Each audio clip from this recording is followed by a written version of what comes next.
Khan sir के coaching पर हमला होता है, रोशन सर को गिरफ्तार किया जाता है और फिर खान सर को गिरफ्तार किया जाएगा। दोस्तों मैं आपके जानकारी के लिए बता देना चाहता हूं, सबसे पहली बात आपके मन में जो प्रश्न है कि खान सर के कोचिंग पर हमला किसने करवाया। दोस्तों आप लोग सबसे बड़े बेवकूफ हैं। सबसे पहली बात आप लोग पूरे मामला को समझ नहीं पा रहे दोस्तों। ये जो सिस्टम हो चुका है, हमारा जो एजुकेशन सिस्टम है दोस्तों और हमारी ये गोदी मीडिया दोस्तों, ये लोगों को एक नया मौका मिल गया है दोस्तों। ये लोग चाहते हैं कि खान सर और रोशन सर को आपस में लड़ा दो। दोनों के स्टूडेंट, खान सर के स्टूडेंट और जो हमारे रोशन सर के स्टूडेंट है, इन दोनों को आपस में लड़ा दो ताकि ये विद्यार्थी लोग, साले लोग एक दूसरे का झगड़ा देखने में व्यस्त हो जाए। और जो हमारा मेन मुद्दा है दोस्तों, भारत में नीट का पेपर लीक क्यों हुआ, अभी तक कोई मामला सामने नहीं आया। किसी दिन 20 लोग गिरफ्तार होते, किसी दिन 25 लोग गिरफ्तार होते, लेकिन सीबीआई अभी फाइनल डिसीजन नहीं ले पाई है कि आखिर मुजरिम कौन है दोस्तों।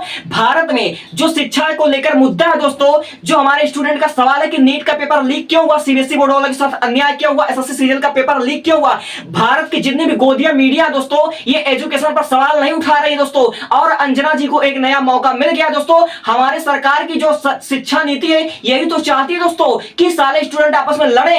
इनका जो मेन मुद्दा है, इनका मुद्दा है कि नीट का पेपर लीक कौन हुआ है, नीट का पेपर लीक किसने किया और कौन है असली गुनहगार। उस गुनहगार को अभी तक सामने क्यों नहीं लाया गया। आप लोग अच्छे तरीके जानते हो कि हमारे भारत में क्या हुआ है। हमारे भारत में 2026 में नीट का पेपर लीक हुआ है, एसएससी सीजीएल का पेपर लीक हुआ, सीबीएसई बोर्ड वालों के साथ अन्याय हुआ दोस्तों। इतना सब हमारे हो चुका है। तो हमारे भारत में एजुकेशन पर जो मामला चल रहा है, एजुकेशन पर जो हमारा प्रदर्शन चल रहा है कि भैया धर्मेंद्र प्रधान जी आप लोग इस्तीफा दीजिए, आप लोग ऐसा कीजिए, एजुकेशन के सिस्टम में सुधार कीजिए दोस्तों। इसमें बच्चों को गुमराह करने के लिए दो कोचिंग को आपस में लड़ाया जा रहा है ताकि बच्चे खान सर और रोशन के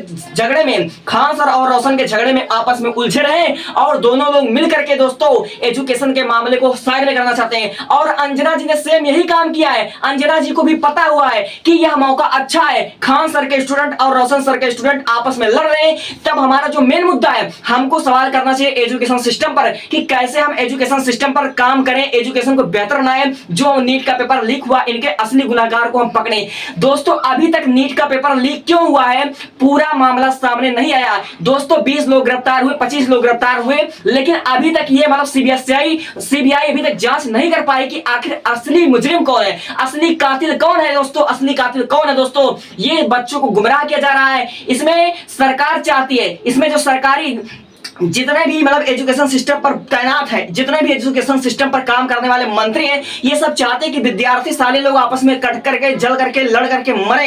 इसमें विद्यार्थी को आपस में लड़ा जा रहा है दोस्तों। इसीलिए 3 मुद्दा उठाया गया। सबसे पहली बात, खान सर और रोशन सर को बीच में आपस में लड़ा दो ताकि इनके विद्यार्थी और इनके विद्यार्थी दोनों आपस में लड़ते रहे, ये दोनों आपस में लड़ने में बिजी रहे। इनका पोस्टर फाड़े, इनका पोस्टर फाड़े, इन दोनों को आपस में जेल में भेजो, ऐसा करो वैसा करो। और मैं आपकी जानकारी के लिए बताना चाहता हूं, दोनों ही बिहार के सबसे बेस्ट टीचर हैं। दोनों ही कोचिंग को बहुत ही सस्ते फीस में चलाते हैं, एजुकेशन देते हैं बच्चों को। और सिलेक्शन चाहे इनका ज्यादा हुआ हो चाहे इनका ज्यादा हो दोस्तों, चाहे जो हो, दोनों लोग बच्चों को पढ़ाने का काम करते हैं ना, लेकिन बच्चों में आपस में लड़ा जा रहा है। बच्चों को आपस में लड़ा करके हमारा जो मेन मुद्दा है, हमको प्रश्न उठाना है एजुकेशन पर। हमको प्रश्न उठाना कि नीट का पेपर लीक क्यों हुआ, हमको प्रश्न उठाना कि एसएससी सीजीएल का पेपर लीक क्यों हुआ, हमको प्रश्न उठाना है कि अभी तक नीट का मुजरिम सामने क्यों नहीं आया। नीट का पेपर लीक हुआ, इसका आखिर मुजरिम कौन है दोस्तों, हम आपकी जानकारी के बताने चाहते हैं। हमारे देश की जो मीडिया है, हमारे देश के जो शिक्षा मंत्री है, शिक्षा पद पर काम करने वाले जितने भी मंत्रियां हैं, ये सब चाहते हैं कि स्टूडेंट को आपस में लड़ा दो ताकि स्टूडेंट अपना जिसका मेन मुद्दा है कि हम बेरोजगार क्यों है, हमारे साथ अन्याय क्या हुआ है, इस पर वह आवाज न उठाए। इस पर आवाज उठाने के बदले वह खान सर जी और रोशन सर के बीच में युद्ध देखे, इन दोनों के बीच में लड़ाई देखे, इन दोनों का कोचिंग बंद कराने पर लगी हुई दोस्तों। अरे आप खुद ही सोचो यार, खान सर का कोचिंग बंद हो जाएगा तो कितने स्टूडेंट के साथ अन्याय होगा, कितने स्टूडेंट को बिजनेस बनाया जाएगा, स्टूडेंट से व्यापार किया जाएगा। अगर खान सर का कोचिंग बंद होता है तो खान सर के जितने भी स्टूडेंट है वो क्या करेंगे दोस्तों, वह किसी अदर कोचिंग माफिया के पास जाएंगे तो कोचिंग माफिया खान सर के बच्चों को लूटेगी। और रोशन सर का अगर कोचिंग बंद होता है तो सेम प्रॉब्लम है। अगर रोशन सर के बच्चे हैं वो रोशन सर का कोचिंग छोड़ दे तो बच्चे जाएंगे कहां दोस्तों। इसमें इसमें हम बता दें, हमारी जो मीडिया है हमारे देश के बच्चों को गुमराह कर रही है। मीडिया ये नहीं पता लगा रही है दोस्तों कि नीट का पेपर लीक क्यों हुआ। मीडिया ये पता नहीं लगा रही है कि हमारे देश के प्रधानमंत्री ने बच्चों के लिए क्या कहा। और सबसे बड़ा बेवकूफ है तो ये बच्चे। मेरे दोस्त, अगर मैं किसी भी बच्चे से पूछूं कि भैया तेरा फेवरेट प्लेयर कौन है, तो कोई कहेगा कि मेरा फेवरेट प्लेयर है विराट कोहली, तो कोई कहेगा महेंद्र सिंह धोनी। लेकिन मैं आपके जानकारी के लिए बता दूं, भारत में सबसे बड़ा गद्दार कौन है? भारत में सबसे बड़े गद्दार यही है जिसके बच्चे बहुत ज्यादा फैन है। मेरे दोस्तों, आप लोग अच्छी तरह जानते हैं हमारे भारत का इतना बड़ा प्लेयर विराट कोहली जी है, या फिर हमारे धर्मेंद्र है, महेंद्र सिंह धोनी है, जितने भी हमारे क्रिकेटर हैं दोस्तों, तुम्हारे लिए जिनके तुम बड़े फैन हो, अगर यहाँ पर कोई क्रिकेट चल रहा हो दोस्तों, तुम पढ़ाई छोड़कर क्रिकेट देखने चले जाते हो। इन गद्दारों ने तुम्हारे लिए आवाज नहीं उठाया कि नीट का पेपर लीक क्यों हुआ है, क्यों हुआ बच्चों के साथ अन्याय। इन गद्दारों ने कुछ नहीं कहा दोस्तों। और मैं आपके जानकारी के लिए बता दूं, भारत में जब चुनाव आता है दोस्तों, जब चुनाव का समय आता है तो हमारे देश के जो प्रधानमंत्री जी है वह बंगाल में जाते हैं झालमुड़ी खा करके। क्यों वह बंगाल में जाते हैं झालमुड़ी खाने? हमारे देश में जब भी इलेक्शन आता है तो हमारे देश के प्रधानमंत्री जी जाते हैं बंगाल में झालमुड़ी खाने।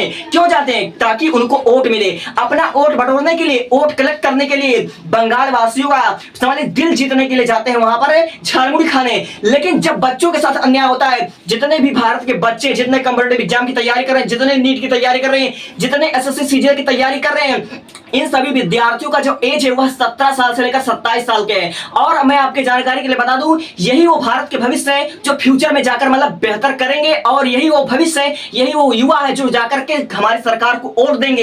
इन्हीं के एक एक वोट से हमारी जाकर सरकार जुटेगी दोस्तों, इन्हीं के एक एक वोट से जाकर हमारी सरकार जुटेगी। और ये बच्चों पर ध्यान नहीं दे रहे हैं दोस्तों।